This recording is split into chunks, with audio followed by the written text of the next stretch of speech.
요셉은 베냐민이 그들과 함께 온 것을 보고서 자기 집 관리인에게 말하였다. 이 사람들을 집으로 데리고 가시오. 짐승을 잡고 밥상도 준비하시오. 이 사람들은 나와 함께 점심을 먹을 것이오. 요셉이 말한 대로 관리인이 그 사람들을 요셉의 집으로 안내하였다. 그 사람들은 요셉의 집으로 안내를 받아 들어가면서 겁이 났다. 그들은 지난번에 여기에 왔을 적에 우리가 낸 돈이 알지도 못하는 사이에 우리의 자루 속에 담겨져 되돌아왔는데 그 돈 때문에 우리가 이리로 끌려온다. 그 일로 그가 우리에게 달려들어서 우리의 나귀를 빼앗고 우리를 노예로 삼으려는 것이 틀림없다 하고 걱정하였다.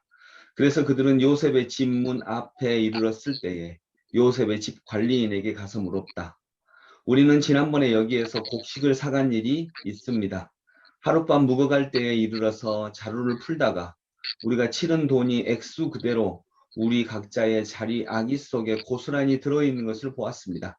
그래서 우리가 그것을 다시 가지고 왔습니다. 또 우리는 곡식을 살 돈도 따로 더 가지고 왔습니다.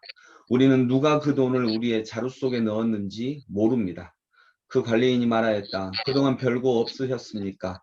걱정하지 마십시오. 댁들을 돌보시는 하나님, 댁들의 조상을 돌보시는 그 하나님이 그 자루에 보물을 넣어주신 것입니다.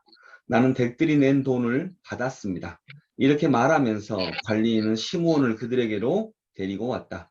관리인은 그 사람들을 요셉의 집 안으로 안내하고서 발 씻을 물도 주고 그들이 끌고 온 나귀에게도 먹이를 주었다.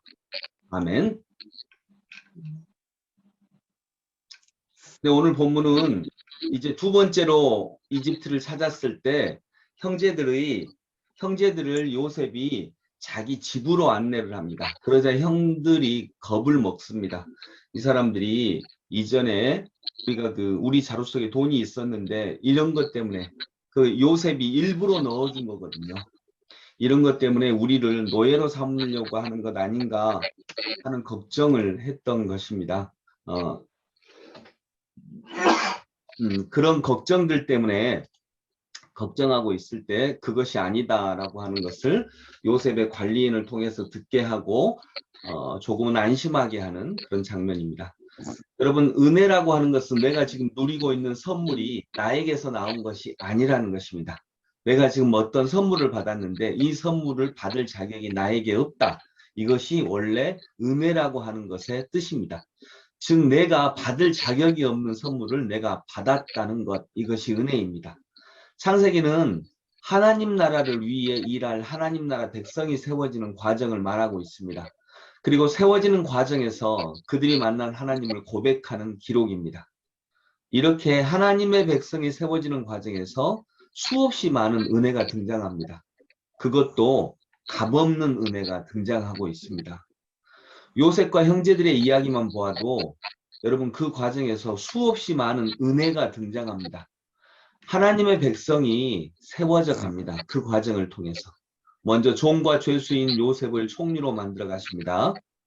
그리고 하나님의 지혜로 꿈을 해몽하게 하십니다. 감옥을 통해서 왕궁으로 나아가게 하십니다. 바로 왕이 죄수인 요셉을 국무총리로 임명하게 합니다. 이것은 있을 수 없는 일입니다. 그런데 그 근원에는 하나님이 계십니다. 형들의 입장에서는 분명 곡식을 사오는데 곡식값이 자루에 그대로 있습니다. 그리고 덤으로 길에서 먹을 양식도 따로 넣어줍니다. 형들은 요셉에게 그런 은혜를 받을 만한 사람들이 아니었지만 이렇게 값없이 그 은혜를 받습니다. 또 다음에 베냐민이 도둑으로 몰릴 때 유다가 베푼 은혜가 있습니다. 요셉이 자기의 정체를 드러낼 때 용서라는 말이 필요 없을 만큼 입맞춤으로 그들을 안아줍니다. 그 후 이집트로 이주하고 값없이 거처를 소유하게 되는 은혜를 만납니다. 여러분 창세기는 이렇게 하나님 나라 백성이 세워지는 과정인데 그 과정에 그 모든 과정에 하나님의 은혜가 있습니다. 특히 오늘 본문에서 형들이 그 은혜를 값없이 받습니다. 곡식값도 분명 받았다고 합니다. 그리고 감히 총리의 집으로 안내를 받습니다. 발을 씻을 물도 주고 나귀에게도 물을 줍니다. 모두 감히 누릴 수 없는 은혜입니다. 더구나 그런 은혜를 받을 자격이 이들은 없습니다.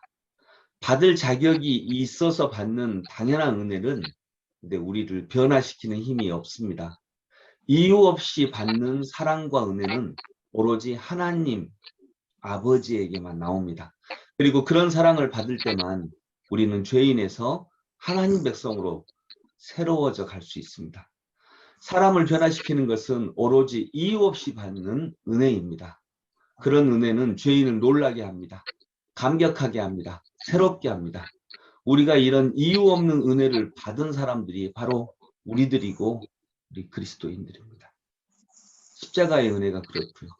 이유 없는 은혜를 받은 사람만이 이유 없는 은혜의 사랑으로 또 다른 하나님 백성을 세워갈 수 있다고 봅니다. 여러분, 오늘 이 창세기를 보면서 이스라엘이 하나님 백성이 되어가는 과정에서 수없이 많은 은혜가 있었습니다. 오늘 본문에도 그렇고요. 우리 삶에도 분명 이유 없는 은혜가 가득할 것입니다. 잘 살펴보시고 그 이유 없는 은혜의 최종 목표가 우리를 하나님 나라 백성으로 삼으시겠다.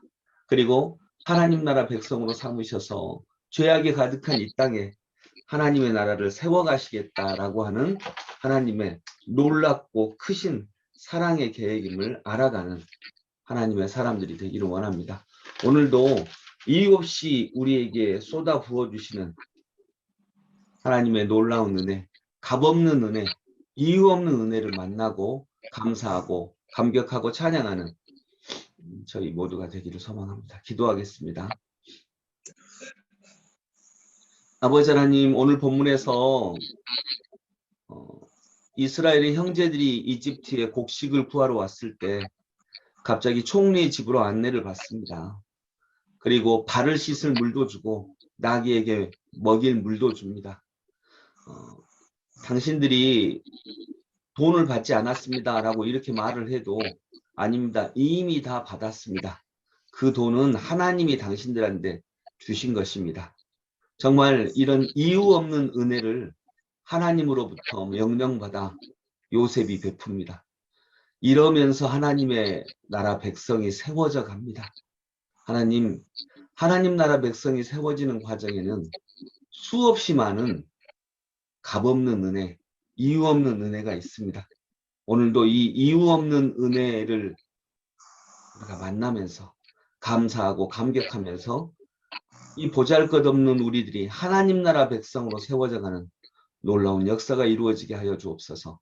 예수 그리스도 이름으로 기도드립니다. 아멘. 네, 오늘 찬송가 452장입니다. 452장. 우리가 이런 이유 없는 은혜를 받으면서 예수님 닮기 원하는 그렇게 나아가는 하나님 나라의 은혜가 있기를 원합니다. 452장 내 모든 서원 기도의 제목 예수님 닮기 원합니다.